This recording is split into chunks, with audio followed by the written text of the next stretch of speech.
It is now about an hour and 45 minutes to launch. You're looking at the scene from high above. The Goodyear blimp orbiting at a safe distance around the Kennedy Space Center. We're told about 12 miles away. That's about how much airspace they clear off for this aircraft. The Space Shuttle Discovery, scheduled now for liftoff in less than an hour and 45 minutes. And providing our coverage from above is the blimp Stars and Stripes. At the controls, Captain Jim Maloney from Vienna, Virginia. This year is Goodyear is celebrating its 100-year anniversary and 72-year anniversary for its blimp fleet. There is the Stars and Stripes, an appropriate name for a blimp on a day like today, I should say.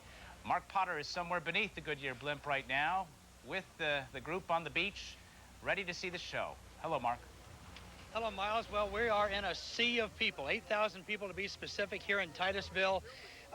Everyone is just waiting quietly. People are hunkered down now. The excitement of early this morning has settled down a bit. People are just waiting for the launch at 2 o'clock. The main thing they're having to deal with here right now is the heat. It's a very hot day, and everyone is just doing what they can to keep cool.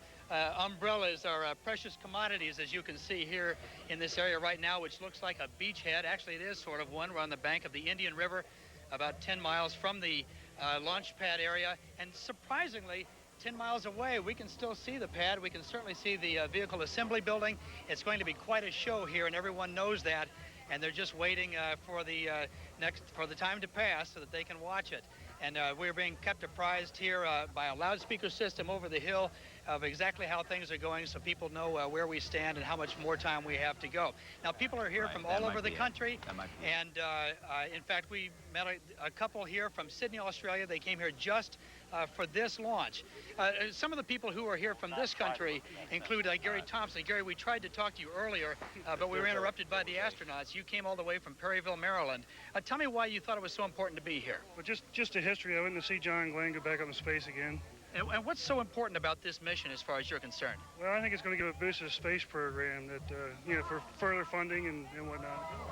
I just think that the space program needs a shot in the arm right now. And this will do it. I believe so. You see the people here. Exactly. Alice and Bob Wills are here from Cleveland, Ohio, the state where Senator Glenn is from. Right. Tell me why you thought it was so important to come here for this. Well, we wanted to represent our city, which is a space town with NASA there, and also a great city to live, and our family and our church from Grace Baptist, and Glenn has always been real special to us. And so what do you think about seeing him return to space 36 years later? I think it's fantastic. I just admire a man that's 77 that can actually go back to where he's been and just be really important to his country.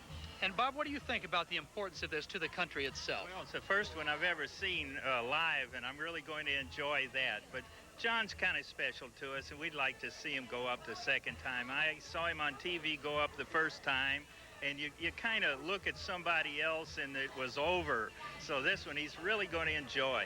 And there's been some controversy about this flight. Some people are critical, saying that the science is not real science, that it's just a pretext for a nostalgic visit back. What do you think about that? Well, or does it matter? I really don't know whether that's true or not, but I know what does matter, and that is John is getting everybody all excited again about going up to space.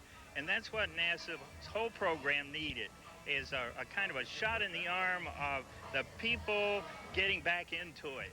So I think if nothing else, that is a real value. Well, we appreciate talking with all of you. Enjoy the show. Good to see you. It's going to be quite some show here. We're going to have a good view right over here to the left of the VAB, the vehicle assembly building, and we're all looking forward to it. Again, a crowd of 8,000 people here, an estimated crowd of 250,000 to 300,000 in the entire Brevard County area here watching this event. Miles, back to you. All right, Mark Potter enjoying himself out there. Once again, a spectacular view on a spectacular day from the Goodyear blimp as we look at Florida's Space Coast in preparation for the launch of Discovery. 6 people and a 7th by the name of John Glenn. His second historic flight into space is now an hour and 20 minutes away if things go according to plan. Stay with CNN for extensive live coverage of this event. We'll take a break right now.